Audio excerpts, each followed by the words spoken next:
हमारे यहाँ देखो शास्त्रों में स्त्री का कितना आदर किया गया है। स्त्री को कोई भी उपदेश किया गया है तो अप्रत्यक्ष रूप से किया गया है। जब पुरुष को यह बात कही जाती है ना कि पर स्त्री को माता के समान जाने माने, तो माने अप्रत्यक्ष रूप से यह बात स्त्री को भी कह दी गई है।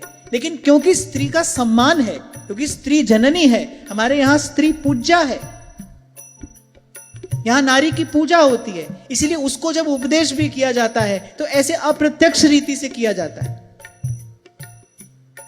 अपने से बड़े व्यक्ति को कोई बात कहनी हो तो ऐसे दो टुक नहीं कही जाती है, उसको एक रीति से एक बात कही जाती है, एक शिष्टाचार है। ऐसे ये शिष्टाचार है।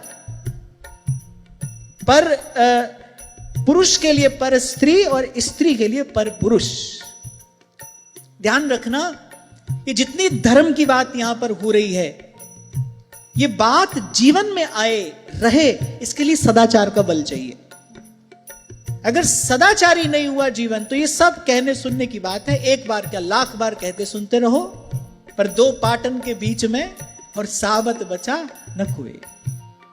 धर्म को धारण करने के लिए, धर्म है ही वही जिसको धारण किया जाए। धर्म कोई चर्चा का विषय होता नहीं। महापुरुषों ने अपने जीवन में धर्म को धारण करके दिखाया है, कहा नहीं कुछ किसी से, कार्य करके दिखाया है। धर्म धारण करने के लिए, और धर्म को धारण करने, क्योंकि धर्म बड़ी गुरु वस्तु है, माने उसमें बड़ा भार है। धरती से भी भारी अगर कुछ है तो धर्म ही है। उस धर्म को धारण करने के लिए सदाचार का बल चाहिए।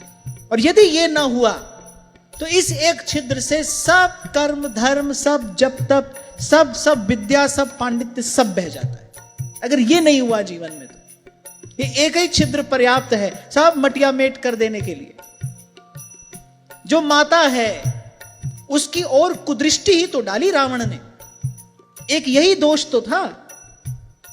और अंतिम गति क्या हुई? बोले रहा न को रोवन हारा। कामांध है और कामातुरा नाम न भयम न लज्जा। वो कामांध है, जो माता है उस पर कुदृष्टि डालता है, जो जगत जननी है उस पर कुदृष्टि डालता है। और कितने गुण सबके सब धरे के धरे रह गए। कैसा अद्भुत उसका पराक्रम है। गोस्वामी जी कहते हैं कि वेद पढ़े विधि शंभु सभीत पुजावन रावण के घर आवे। अरे ना भूतो ना भविष्यति, ना ऐसा कोई हुआ ना होगा ऐसा रावण।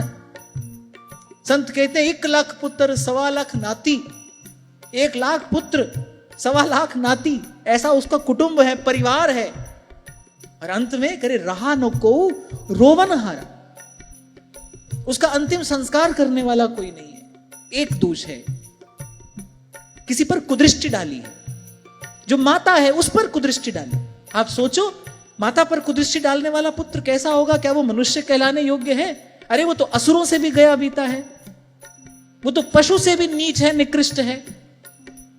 और धर्मशास्त्र यही कहता है कि पर स्त्री माता ही है, माता ही है।